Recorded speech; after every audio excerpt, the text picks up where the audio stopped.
Tugudi pag-usap mga angkol o mga auntie. Tugudi na sabkanin nyo ng mga katahuran. Magandang gabi po sa inyo, mga kabisyo. Ayan, syempre, ito na po ang ating last hour ng ating programang Totoy na Love. Yung ating pinag-usapan po mga kabisyo ay yung mga nangyari, no? Nang nangyari nung elementary.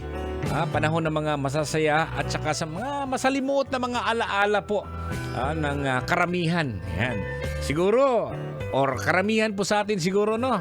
Nag-enjoy ng elementary. Di ba? Kasi, wak man nakaigit. Ay, naku mga kabisyo. Pero eto nga, no? Eto po yung mga nag-comment po sa ating fan page, no? Totoy Bato Official. Ang nakalagay doon, nung nasa elementary po kayo, ano yung madalas na dahilan ng pagkakating classes? Ayan, basahin na po natin, no? Sabi ni Cheryl Umapas, mga kat og manggatoy, mamayabas. Yan. Yun yung pinakamalapit na pag hindi ka umaattend ng klase po. Pag ikaw ay isinilang nung 60, siguro 50, 60, 70s, andyan yung term na mamayabas. Pag nasa probinsya ka, ayan, mangunguha ka ng mayabas. So, hindi a-attend ng klase kasi kukuha ng bayabas, kaya mamayabas. Sabi ni Paknis Jeric, tagay sa gidli ng dagat kasama tropa sabay ligo pampatanggal lasing. Hindi ka nakinig, ha? Elementary? Umiinom ka na? Ilang taong ka ba nag-elementary? Basi gulang na. Gulang pa man ni Karabaw. Sabi ni Betty Basay Buenafe, namayabas dayon maabdan ulan, ligo, suba.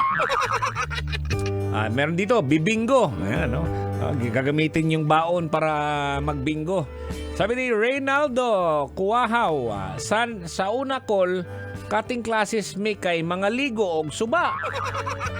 Nga, no? Sabi ni Nook, ano? Nagdulag holentoy. Tama. Magbudjak na, budjak. Sorry. Akad dudu tikig ba to?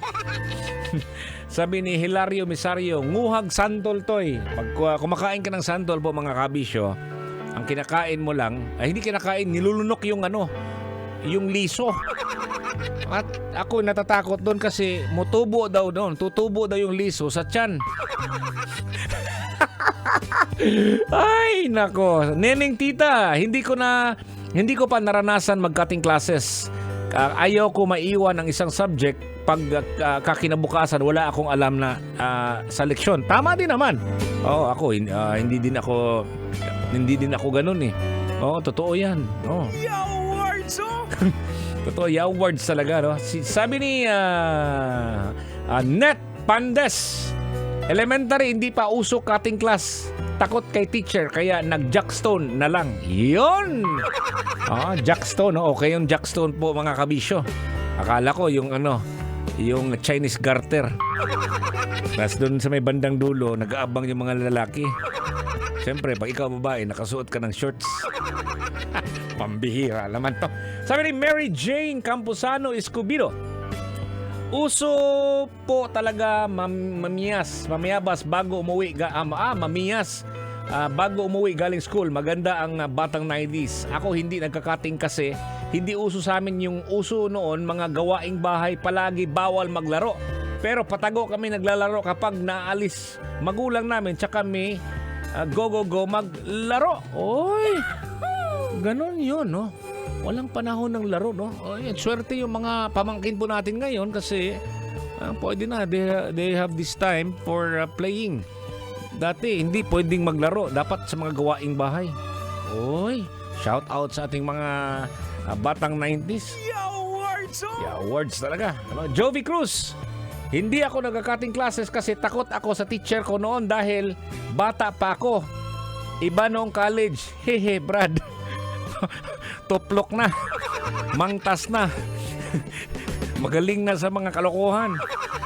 Sabi ni Dulce Maria, ayan, sabi niya, mamayabas idol toy sa pastulan sa baka ni Aperteng Kusuga managan kay lakagon man sa mga baka niya. Mubalik sa school pabayluan dayon og papel og bayabas. Pabayluan ng papel ng bayabas. Yan. In exchange, O kaya magligog suba niya ambak dayon bisan walay pante. O kaya maghagdaw og mga prutas nga perting lagyo sa eskwelahan para lang makakaon kay wa may kapalit. Oh, di ba? Ganon yung mga experiences po mga kabisyo, no? Alam niyo po mga kabisyo, ang mga alaala po sa elementary, no? Nako, ito po'y nagbibigay po ng kulay at saysay sa ating paglalakbay po sa edukasyon. Siguro nung bata pa tayo, bata ka pa noon, alam mo naman noon, puro laro lang siguro yung naalala mo nung elementary ka, kabisyo. Oo, kasi ganoon talaga ang bata, no? Marami naman pong natutunan kahit na naglalaro, no? Oo, mga iba't ibang katangian, pagkakaibigan, yun, no?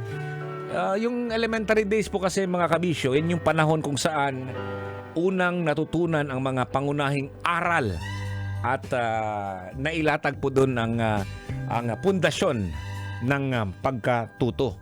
So siguro, doon mo rin natutunan na mali pala tong ginagawa mo o ito yung ganito. So as you grow old,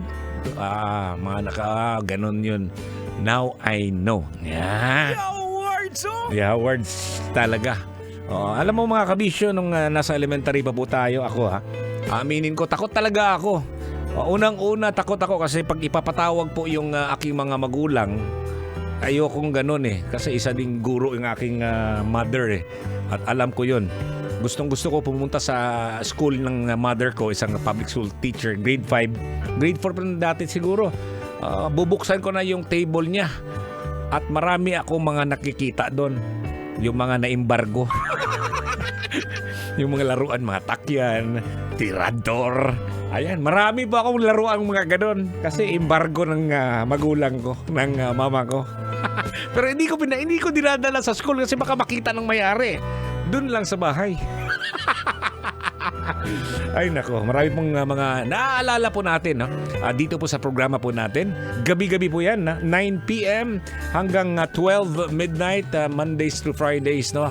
Kauban, kasama niyo po si Totoy Bato, Uncle Totoy. Habang nasa biyahe kayo, ayan, ako pa rin inyong kauban. Amping, ingat po tayo, kabisyo. Sasakyan sikat, basta't